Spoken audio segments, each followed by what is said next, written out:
श्री गणेशाय नमः। श्री गोपीजनवल्लभाय नमः। श्रीमद्भागवत महापुराण चतुर्थ स्कंद अथ पंचविंशोऽध्यायः।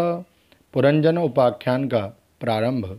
श्री मैत्रेय जी कहते हैं, विदुर जी, इस प्रकार भगवान शंकर ने प्रचेताओं को उपदेश दिया। फिर प्रचेताओं ने शंकर जी की बड़े भक्तिभाव से पूजा की। इसके पश्चात वे उन राजकुमारों के सामने ही अंतर्धान हो गए। सब के सब प्रचेता जल में खड़े रहकर भगवान रुद्र के बताए हुए स्तोत्र का जप करते हुए 10,000 वर्ष तक तपस्या करते रहे। इन दिनों राजा प्राचीन बरीह का चित्त कर्मकांड में बहुत रम गया था। उन्हें आध्यात्मिक विद्या विशारद परम कृपालु नारद जी ने उपदेश दिया। उन्होंने कहा कि राजन, इन कर्मों के द्वारा तुम अपना कौन सा कल्याण करना चाहते हो? दुख के आत्यांतिक नाश और परमानंद की प्राप्ति का नाम कल्याण है, वह तो कर्मों से नहीं मिलता। राजा ने कहा, महाभाग नारद जी, मेरी बुद्धि कर्म में फंसी हुई है, इसलिए मुझे परम कल्याण का कोई पता नहीं है। आप मुझे विशुद्ध ज्ञान का उपदेश दीजिए, जिससे मैं इस कर्म बंधन से छूट जाऊं। जो पुरुष कपट धर्म में गृहस्थाश्रम में ही रहता हुआ पुत्र, स्त्री और धन को ही परम पुरुषार्थ मानता है, वह अज्ञानवश संसारारण्य में ही भटकता रहने के कारण उस परम कल्याण को प्राप्त नहीं कर सकता। श्री नारद जी ने कहा, देखो राजन, तुमने यज्ञ में निर्दयता पूर्वक जिन हजारों पशुओं की बलि दी है, उन्हें आकाश में देखो। ये सब तुम्हारे द्वारा प्राप्त हुई पीड़ाओं को याद करते हुए बदला लेने के लिए तुम्हारी बाट देख रहे हैं। जब तुम मरकर परलोक में जाओगे, तब ये अत्यंत क्रोध में भरकर तुम्हें अपने लोहे के से सींगों से छेदेंगे।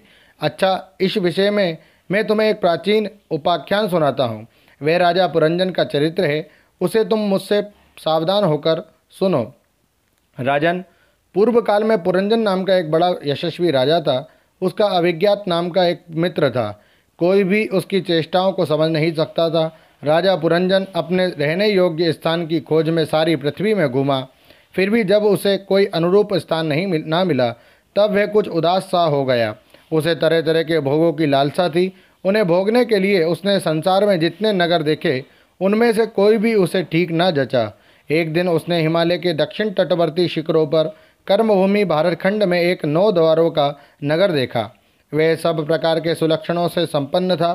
सब ओर से परकोटों, बगीचों, अटारियों, खाइयों, झरोकों और राजद्वारों से सुशोभित था और सोने, चांदी तथा लोहे के शिखरों वाले विशाल भवनों से खचाखच भरा था। उसके महलों की फर्शें नीलम, स्फटिक, वैदूर्य, मोती, पन्ने और लालों की बनी हुई थी।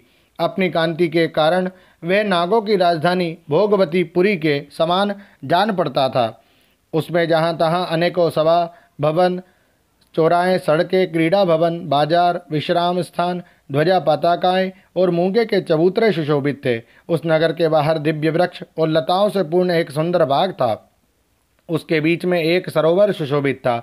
उसके आसपास अनेकों पक्षी भांति भांति की बोली बोल रहे थे तथा भौरे गुंजार कर रहे थे। सरोवर के तट पर जो वृक्ष थे, उनकी डालियां और पत्ते शीतल झरनों के जलकणों से मिली हुई बासंती वायु के झकोरों से हिल रहे थे और इस प्रकार वे तटवर्ती भूमि की शोभा बढ़ा रहे थे। वहाँ के वन्य पशु भी मुनि जनोचित अहिंसादी व्रतों का पालन करने वाले थे, इसलिए उनसे किसी को कोई कष्ट नहीं पहुँचता था। वहाँ बार बार जो कोकिल की कुहू ध्वनि होती थी, उससे मार्ग में चलने वाले बटोहियों को ऐसा भ्रम होता था मानो वह बगीचा विश्राम करने के लिए उन्हें बुला रहा है। राजा पुरंजन ने उस अद्भुत वन में घूमते घूमते एक सुंदरी को आते देखा, जो अकस्मात उधर चली आई थी। उसके साथ 10 सेवक थे, जिनमें से प्रत्येक 100 नायिकाओं का पति था। एक 5 फन वाला सांप उसका द्वारपाल था, वही उसकी सब ओर से रक्षा करता था। वे सुंदरी भोली भाली किशोरी थी और विवाह के लिए श्रेष्ठ पुरुष की खोज में थी। उसकी नासिका, दंतपट्टी, कपोल और मुख बहुत सुंदर थे। उसके समान कानों में कुंडल झिलमिला रहे थे। उसका रंग सांवला था, कटि प्रदेश सुंदर था। वह पीले रंग की साड़ी और सोने की करदनी पहने हुए थी तथा चलते समय चरणों से नूपुरों की झनकार करती जाती थी। अधिक क्या, वे साक्षात कोई देवी सी जान पड़ती थी। वह गजगामिनी बाला, किशोरावस्था की सूचना देने वाले अपने गोल गोल समान और परस्पर सटे हुए स्तनों को लज्जावश बार बार अंचल से ढक जाती थी। उसकी प्रेम से मटकती भौं और प्रेम पूर्ण तिरछी चितवन के बाण से घायल होकर वीर पुरंजन ने लज्जायुक्त मुस्कान से और भी सुंदर लगने वाली उस देवी से मधुर वाणी में कहा, कमल दल लोचने, मुझे बताओ तुम कौन हो, किसकी कन्या हो? साध्वी, इस समय कहाँ से रही हो? भीरू, इस पुरी के समीप तुम क्या करना चाहती हो? सुब्रू, तुम्हारे साथ इस 11वें महान शूरवीर से संचालित ये 10 सेवक कौन हैं और ये सहेलियां तथा तुम्हारे आगे आगे चलने वाला ये सर्प कौन है? सुंदरी, तुम साक्षात लज्जा देवी हो तथा उमा, रमा और ब्रह्मणी में से कोई हो। यहाँ वन में मुनियों की तरह एकांतवास करके क्या अपने पतिदेव को खोज रही हो? तुम्हारे प्राणनाथ तो तुम उनके चरणों की कामना करती हो, इतने से ही पूर्ण काम हो जाएंगे। अच्छा, यदि तुम साक्षात कमला देवी हो तो तुम्हारे हाथ का क्रीड़ा कमल कहाँ गिर गया? सुभगे, तुम इनमें से कोई हो नहीं, क्योंकि तुम्हारे चरण पृथ्वी का स्पर्श कर रहे हैं। अच्छा, यदि तुम कोई मानवी ही हो तो लक्ष्मी जी जिस प्रकार भगवान विष्णु के साथ वैकुंठ की शोभा बढ़ाती है, उसी प्रकार तुम मेरे साथ इस श्रेष्ठ पुरी को अलंकृत करो। देखो, मैं बड़ा ही वीर और पराक्रमी हूँ, परंतु आज तुम्हारे कटाक्षों ने मेरे मन को बेकाबू कर दिया। तुम्हारी लजीली और रति भाव से भरी मुस्कान के साथ भुवों के संकेत पाकर ये शक्तिशाली कामदेव मुझे पीड़ित कर रहा है। इसलिए सुंदरी, अब तुम्हें मुझ पर कृपा करनी चाहिए। शुचिस्मिते, सुंदर भुहें और सुगढ़ नेत्रों से सुशोभित तुम्हारा मुखारबिंद इन लंबी लंबी काली अलकावलियों से घिरा हुआ है। तुम्हारे मुख से निकले हुए वाक्य बड़े ही मीठे और मन हरने वाले हैं, परंतु वह मुख तो लाज के मारे मेरी ओर होता ही नहीं। जरा ऊंचा करके अपने उस सुंदर मुखड़े का मुझे दर्शन तो कराओ। श्री नारद जी ने कहा, वीरवर, जब राजा पुरंजन ने अधीर से होकर इस प्रकार याचना की, तब उस बाला ने भी हंसते हुए उसका अनुमोदन किया। वे भी राजा को देखकर मोहित हो चुकी थी। वे कहने लगी, नरश्रेष्ठ, हमें अपने उत्पन्न करने वाले का ठीक ठीक पता नहीं है और ना हम अपने या किसी दूसरे के नाम या गोत्र को ही जानती हैं। वीरवर, आज हम सब इस पुरी में हैं, इसके सिवा मैं और कुछ नहीं जानती। मुझे इसका भी पता नहीं है कि हमारे रहने के लिए ये पुरी किसने बनाई है। प्रियवर, ये पुरुष मेरे सखा और स्त्रियां मेरी सहेलियां हैं तथा जिस समय मैं सो जाती हूँ, ये सर्प जागता हुआ इस पुरी की रक्षा करता रहता है। शत्रु दमन, आप यहाँ पधारे, ये मेरे लिए सौभाग्य की बात है। आपका मंगल हो। आपको विषय भोगों की इच्छा है, उसकी पूर्ति के लिए मैं अपने साथियों सहित सभी प्रकार के भोग प्रस्तुत करती रहूँगी।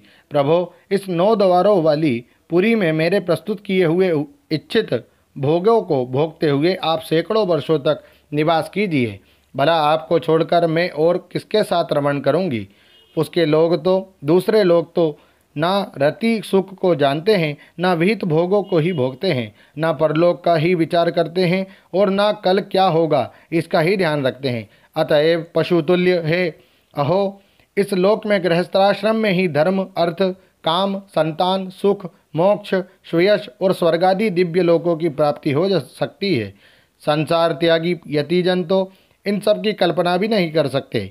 महापुरुषों का कथन है कि इस लोक में पितर, देव, ऋषि, मनुष्य तथा संपूर्ण प्राणियों के और अपने भी कल्याण का आश्रय एकमात्र गृहस्थाश्रम ही है। वीर शिरोमणे, लोक में मेरी जैसी कौन स्त्री होगी जो स्वयं प्राप्त हुए आप जैसे सुप्रसिद्ध उदार चित्त और सुंदर पति को वरण न करेगी।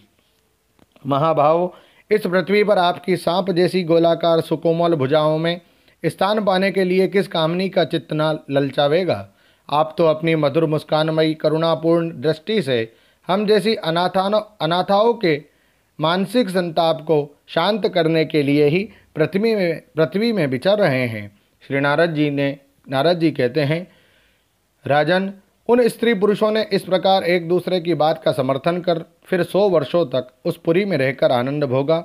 गायक लोग सुमधुर स्वर में जहाँ तहाँ राजा पुरंजन की कीर्ति गाया करते थे।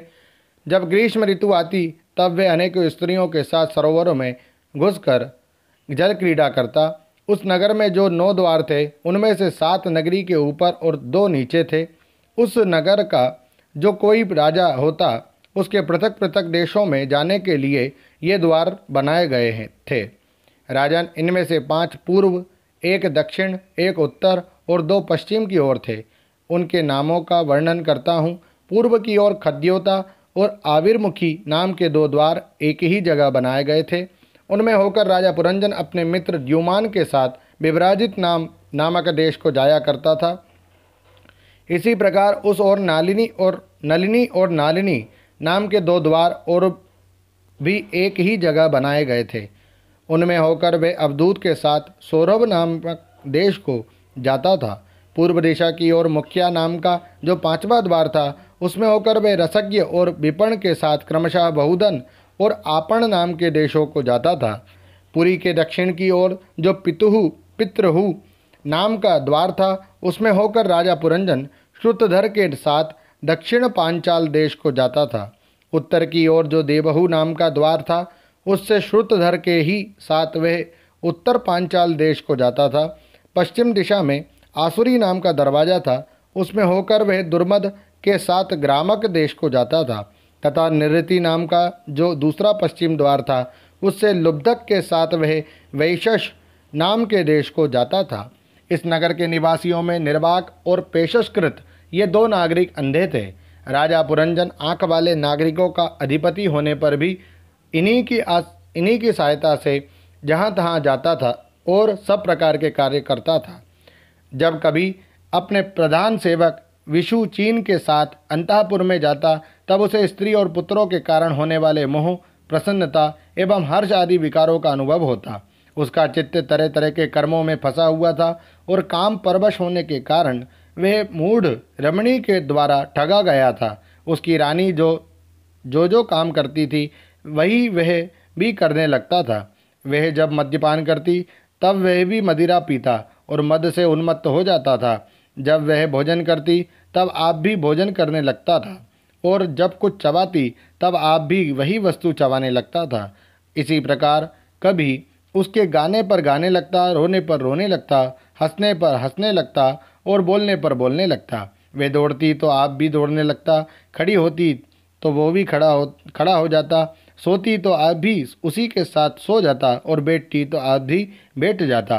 कभी वे सुनने लगती तो आप भी सुनने लगता, देखती तो देखने लगता, सूंघती तो सूंघने लगता और किसी चीज़ को छूती तो वो भी छूने लगता।